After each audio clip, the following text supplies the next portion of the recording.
This talk is the Tamarisk leaf beetle distribution, genetic variation, defoliation, and mortality impacts on tamarisk habitat along the Rio Grande, New Mexico watershed by Matthew Johnson of Northern Arizona University.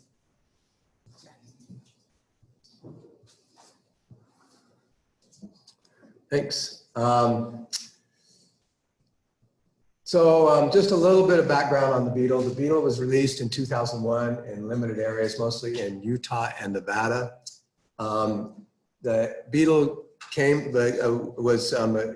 the Rio Grande area in around 2011, mainly stayed around the Albuquerque area, and we started monitoring in 2012. We've been coordinating with the Bosque monitoring program about where we monitor where they're not monitoring. In some areas we're overlapping.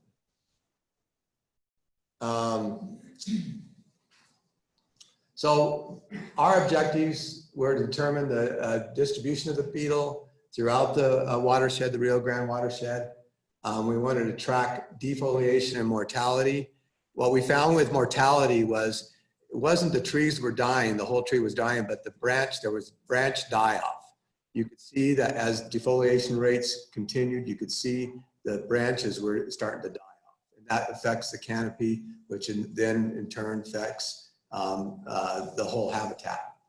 And then we wanted to determine tamarisk leaf beetle subspecies through genetic analysis. We knew that the beetles were released in Texas, and there was a northern beetle that released in Utah and Nevada. Were they going to converge, and when, and what species were going to occupy the Rio Grande? Our standard method was to use a sweep net. We sweep 5 times in 5 different trees, and we count all the tamarisk leaf beetles, the larval stages, the tamarisk weevil, which we also looked at the genetics. That was unknown. What the weevil was accidentally released in the Phoenix area from some equipment that came back from the Iraq War. Where was it from? What species was that? So that was another question we were looking at. And then tamarisk leafhoppers, what impact do they have on it? Like it was mentioned before, the trees turn yellow. How much impact does the leafhopper having in conjunction with the beetle? And then we looked at ants, ladybugs, and spiders, which can prey on the beetle. And then what we did, we count everything in the net, then release it, and we just move on. We also looked at phenology. So our phenology was we looked at each tree and estimated the percent of the dead branches, the percent of flowering. How was flowering affected? How is the tree being affected as far as production? The percent yellow by the leafhopper, and the percent brown and defoliated. And then we grouped that and related that to the leafhopper or the beetle as far as the damage to the tree. And then our genetic sampling is we collected beetles from all the sites that we sampled. And that varied from year to year. At start, we had 17 sites, and last year we only had 12 sites. We stored it in vials of alcohol, put it in coolers, and there's 2 different techniques of sequencing the beetle. We wanted to look at what species it was, and that work's been done by Mesa University out of Colorado. And then we wanted to look at hybridization. Are these species starting to hybridize? There's a graduate student in the University of Idaho out of Moscow, and she's looking at that question for her PhD. So just to give you a background and history of the distribution of the beetle. As you can see in 2012, this was a very limited season that we started out late, and we didn't find any beetles. We started at Los Lunas and got all the way down to the Bosque del Apache on that year. But then the next year, 2013, we were able to look at the whole watershed, and we found that the beetle, again, was concentrated around the Albuquerque area, but then started to get down to Socorro. Then in 2014, we started to see the distribution kind of moving southward, and then we found our first beetle down here in Los Lunas. And that was the first time that we started seeing the beetle coming up from Texas. The next year, 2015, we definitely saw this increase from the south. The beetles started to move from the north, And then in 2016 was the banner year. That was, they were distributed throughout the whole system, and their numbers were pretty high. Then 2017, we started to see their numbers decline a little bit, and mostly in the south. Their numbers were still pretty constant in the middle and the upper areas, but the southern population started to decrease. And then 2018, we saw kind of a rebound of the beetle, which is normal with this population. But then 2019, we saw this huge decline. And you can see a lot of these open areas where they were absent. Now I'll get into 2019 a little bit later. And so while we're looking at, we wanted to look at this phenology, you know, what's going on with a tree? What's the impact from the beetle? I'm not an entomologist, I'm a bird ecologist. So that's my most interest, is what's happening with tamarisk habitat in relationship to birds. And you can see that in 2015, right when the beetle started to come in from the south, that there was more impact as far as defoliation, and then 2016 was the highest number. As you can see, the numbers declined pretty constant in 2017 and 2018, and then a huge decline, very little defoliation in 2019.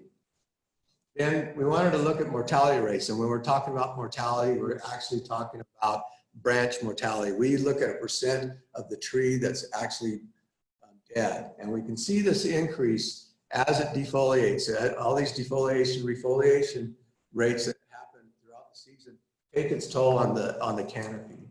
And you can see that through time that we're seeing that constant. And even in 2019, even though the beetle wasn't constant, accumulation effects are really affecting the tree. And then how is it production, flower production? Is this really going to affecting the actual growth of the tree and its distribution? And we're seeing that 2016 production was really high, and it's just constantly going down. Now, in 2019, that we saw this decline in the beetle, we saw an uptick. And this is something, these phenology, this monitoring of the phenology is really important to find out what's happening with habitat. The question was about what's coming in once tamarisk starts to decline. That's a big question that we want to answer. We've looked at that on the San Juan, and in those areas where it's really open and that the tamarisk has actually died, we're starting to see Russian olive come in those areas and willow. So what is replacing it? To get detail, and this is by month in 2019, and just wanted to show you, what the changes are in 1 year, and mostly in this last year. You can see that this is the distribution, and the map on the other side is the defoliation. The green is 0% in defoliation. This is May, where we had very little defoliation. Numbers were pretty low through May as far as the distribution of the beetle. And then in August, you can see the numbers kind of increase, but you can see these gaps in where the beetle is starting to dissipate. They're starting to disappear. But you can see again, we're having very little defoliation. We saw a little uptick up in this Mountain Air Road and Socorro, but then really very little defoliation. And then in September, we're seeing that there's very little distribution, low numbers. And then the defoliation rate is again very low, except in these certain isolated areas. So this varies throughout the whole year. Each season varies, and then mostly this in 2019. Again, what was happening? There was a high water year. Where did they drown? We see this trend on the Virgin River, where we looked at the beetle when it was introduced in 2010. We saw this huge increase. We saw all this defoliation mortality. They kind of ate themselves out of house and home, and they moved on. Tamarisk came back. Now we're just starting to see the tamarisk beetle come back into that section. So this is just one big experiment that we're all, every year is what's going to happen this year.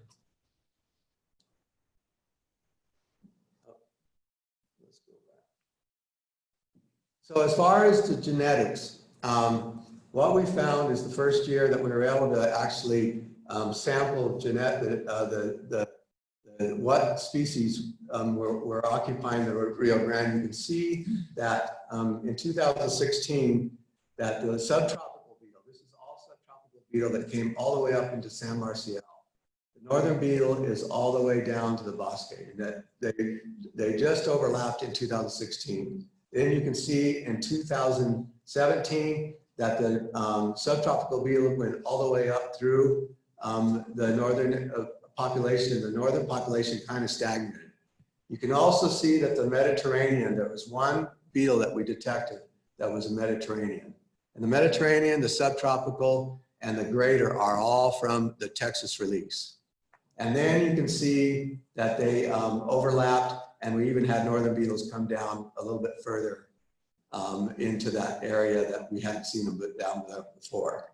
As far as the hybridization, there's been 8 events, 8 beetles that we've detected that are hybridized. And they're all with the subtropical beetle and the greater beetle and the Mediterranean. None of the northern beetle has hybridized with any other beetle. Amanda's finishing up her PhD with this. She'll be presenting the 2018 results at the Rivers Edge West meetings in February. So this is another thing: is where is this beetle moving in the direction as far as hybridization? Again, this whole thing about mortality of the tree is huge. And the one thing I wanted to point out, we saw this in the score area where there was an increase from 2016 to 2018. And a study done by Rob Dobbs on the Virgin River really showed that it's important to keep tamarisk as far as when you're restoring. In 2009, the beetle arrived in the Virgin River. They also started a restoration. And you can see that when they started a restoration, which they took out all the big trees, all the tamarisk trees, but they left a lot of the tamarisk shrubs, and they started planting willow. And you can see that the shift in the willow flycatcher, what they were occupying shifted. With of course, the big trees were getting taken out. The willow, as it started to increase, and the beetle arrived in 2009. You can see them occupying willow shrubs more, but the constant was the tamarisk shrubs. Now, I'm not an advocate of tamarisk, but it's a real important habitat. It's better than kochia. It's better than arrowweed. These are it still provides habitat. And then as far as the substrate, it's the same thing. They continue to use, as willows were planted, they started using willow, but this was constant. The tamarisk was still a substrate they used.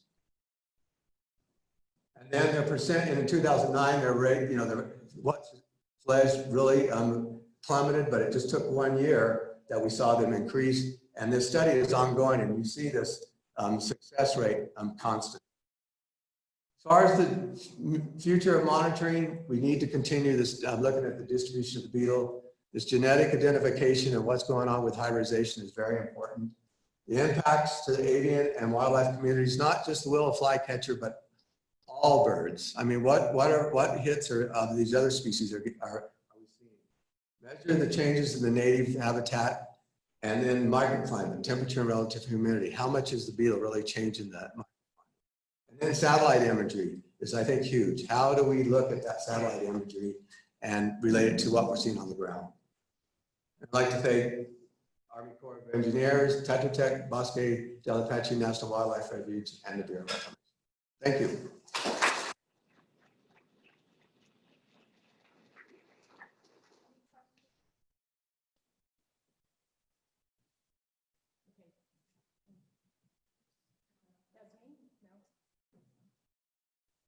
Thank you. You mentioned in one of your slides that I think in 2018 you saw a maximum, I guess it would be branch mortality of about 25%. Is that the most you've seen in the Rio Grande, and how does that compare to what you've seen on other rivers? So we're seeing that's the maximum we saw in the Rio Grande, and this is has a lot to do with the decline of the beetle, but the tree still is impacted. With these defoliation rates, they defoliate, and then later on they'll refoliate, and it takes its toll on the tree. And so that's what we've seen on this system. But in the Virgin River, we've seen it much higher, and on the lower Colorado, it's even higher. And I think it depends on Kevin Holtein, who's with the Desert Botanical Gardens in Phoenix, has been studying this question. And he sees that if the soil salinity is really high, if it's really, if the water table is really low, and if the trees that grow faster are more susceptible to mortality. But this is an ongoing question. How will this proceed? What kind of impact will we see with that kind of mortality?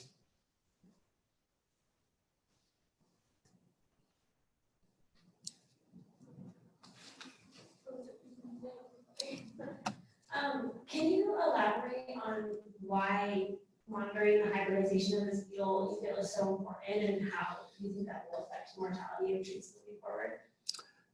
Yeah, Amanda, who's been doing this work, that's a great question. What will it turn into a super beetle? Or will they become, they'll be infertile and they'll just die off? Those are the big questions. Will there be, what we're seeing is beetle evolved, and what will it evolve as far as when will it go into diapause? And one thing that they're finding on the lower Colorado River, that their diapause has gone away, that they are out all year round. And so instead of 4 generations, now we've got 8 generations. This is all work that Dan Bean has looked at. And so we're seeing this trend. And so is hybridization something that's going to contribute to that? We have no idea. That's why it's so important to continue this work.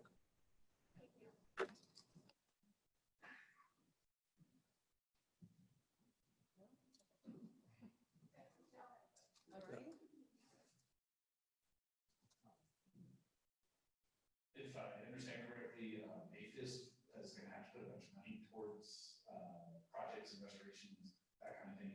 Is there any of it continuing to fund specifically looking at the beetle? So I've been involved with the APHIS process a lot, and I've actually got a little funding to look at a willow flycatcher population on the Gila. And me and Mary Ann McLeod were the only ones that got funding last year. And so I see this as moving forward. Beetle is the #1 priority for them to monitor. And what level they want to monitor, we're still in discussion with. They'd like to look at the level that we're looking at on the Rio Grande. I monitor the beetle with Rivers West, and what we're really doing is looking at where the front is, where the next area that they've occupied. So it's very minimal what we're looking at, but they'd like to look at it at this level, which, we're still in discussion, but it's a priority as well as the willow flycatcher, because those are the big things that are listed in the lawsuit. Thank you. Okay, thanks. Stay right here.